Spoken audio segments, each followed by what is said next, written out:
Testing process. The regulations require the testing process contain 3 components: collection of a specimen, testing at a laboratory, review by a medical review office. Collection site.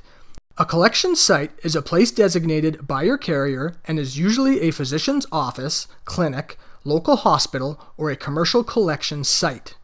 Some carriers may have one on site. The site must be secured and meet the DOT guidelines.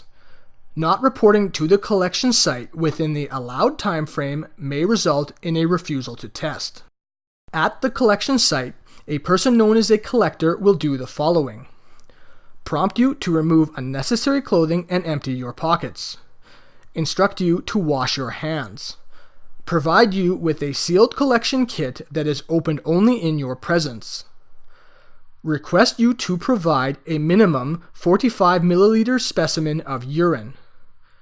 You must provide 45 milliliters for the test. If you cannot provide this when asked, you must remain in the testing area. Leaving without authorization may be considered a refusal to test.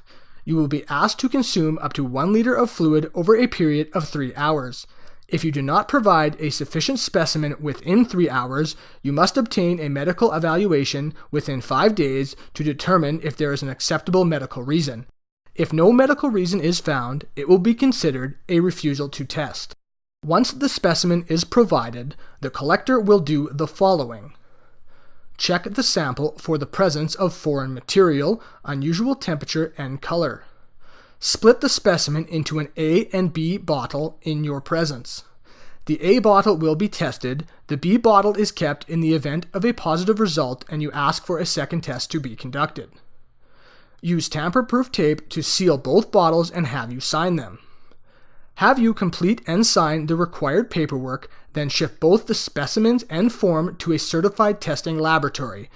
You may be asked to list any medications you are taking and you will receive a copy of the form. Laboratory testing. Specimens found to have flaws are rejected, otherwise 2 tests are performed. Test 1. Only bottle A is open and tested. A negative test result indicates that no drug was found or the amount of drug found was below the limit needed to be positive. Test 2. If test 1 is positive, it is analyzed again using different test methods. Results. If the specimen tests positive in both tests, it will be reported by the lab as a non-negative test. Medical review. A medical review officer will receive the lab test results, review paperwork for accuracy, and investigate any non-negative results. The verified results will then be reported to the carrier. 5 possible results will be reported to the carrier. Negative. The specimen contains no drug or does not contain a high enough amount of any found drug. No further investigation from review officer. Positive. The specimen contains a drug or enough of a drug to be over allowed limit. Adulterated. Specimen has been altered with an abnormal substance. Substituted. Specimen is diluted and not consistent with normal human urine. Invalid. Specimen cannot be established as any of the above results. Another test may be required. In the event of a non-negative test, you have 72 hours to request the split test B bottle be sent to a different lab for analysis. Your carrier must make sure this test takes place and not require you to pay for it beforehand, although they may require reimbursement later.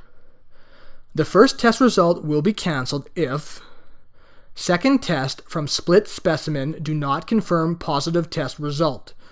Split specimen is unavailable or inadequate for testing. This cancellation is reported to you, your carrier, and the DOT. You will be required to submit another test under direct observation. Verification of results. The medical review officer will begin this process by interviewing you about any medical conditions that may have caused the results. You must prove a legitimate explanation if there is one. If need be, you may request help in being referred to an acceptable physician. The explanation and medical evidence must be presented at the time of the interview, so you must see the physician beforehand. The date of the interview can be extended up to 5 days to allow time for you to consult the physician. Refusing to appear at or refusing to discuss results at the interview will be reported as a refusal to test. The final result will be reported to the carrier. The final result can be the following. Positive result. If a legitimate medical reason is presented, the result will be reported to your carrier as negative. If no legitimate reason is found, it will be reported as positive. Adulterated or substituted. If there is a legitimate medical reason, the reported results will be cancelled. No legitimate reason will be reported as refusal to test. Invalid. If the test is found invalid due to a legitimate medical reason, it will be reported as cancelled. If no legitimate reason is found, the medical review officer will report the test as cancelled, report the reason for cancellation, and notify the carrier that a second collection under direct observation is needed. Stand down. Your carrier may utilize a stand down program, which allows them to remove a driver from safety-sensitive activities before the medical review officer fully verifies the drug test results. This can be for positive, adulterated, or substituted test results. Alcohol testing. Testing will be done at a collection site similar to a drug test. 2 tests can be administered, a screening test and a confirmation test. Screening test. A saliva or non-evidential breath test is used. If the result is higher than 0.02 BAC, you are tested a second time using an evidential breath test using more sophisticated equipment. These results are admissible in court. If the result is less than 0.02 BAC, you will sign and date the results form, which is sent to your carrier.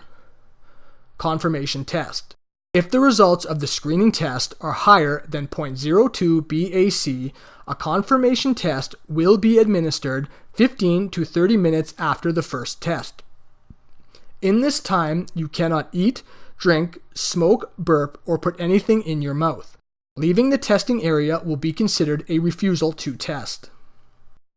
A result of 0.02 BAC or greater will be reported to your carrier immediately. If the result is between 0.02 and 0.039 BAC, you may not engage in safety-sensitive duties for 24 hours.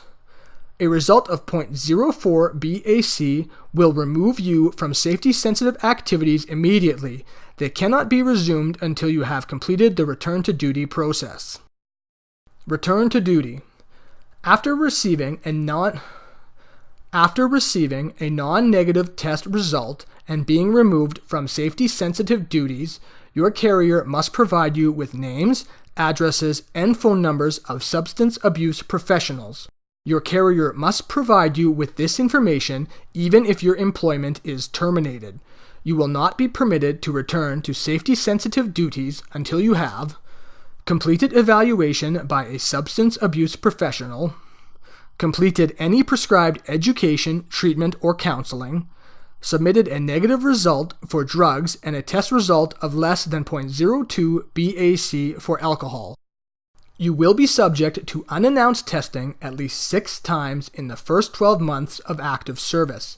You may be subject to testing for up to 60 months. All tests must be conducted under direct observation. Driver self-identification. You may report substance abuse to your employer before you undergo testing. This will allow for evaluation and treatment and may allow you to keep your job. You will be removed from safety-sensitive duties until your carrier is satisfied with your education and treatment. Self-identifying after being notified of a test will not allow you to be exempt from testing. Check with your carrier to see if it has a self-identifying program in place. The self-identification policy must include the following. Carrier may not take adverse action against an individual for making a voluntary admission of alcohol or drug use. Employee must have sufficient opportunity to seek evaluation, education, or treatment. Employee must be permitted to return to safety-sensitive duties upon successful completion of an educational or treatment program as determined by an abuse evaluation expert. The employee shall submit a return-to-duty drug and alcohol test. Test results are confidential. Your carrier, the MRO, laboratory, or SAP are not permitted to disclose any test result to outside parties without your consent. The results may be released without consent in certain situations: legal proceedings, grievances, or administrative proceedings brought to you on your behalf, which result in a positive result or a refusal to test. You will be notified in writing by your carrier of any information release. Your testing results will go with you to any new employers. Hair test. Some carriers have implemented hair testing alongside other forms of DOT testing because it gives a more accurate picture of a driver's drug use over time and is more difficult to tamper with. A sample of hair is snipped and sent to a laboratory for testing. The standard urine test procedure will still be in place.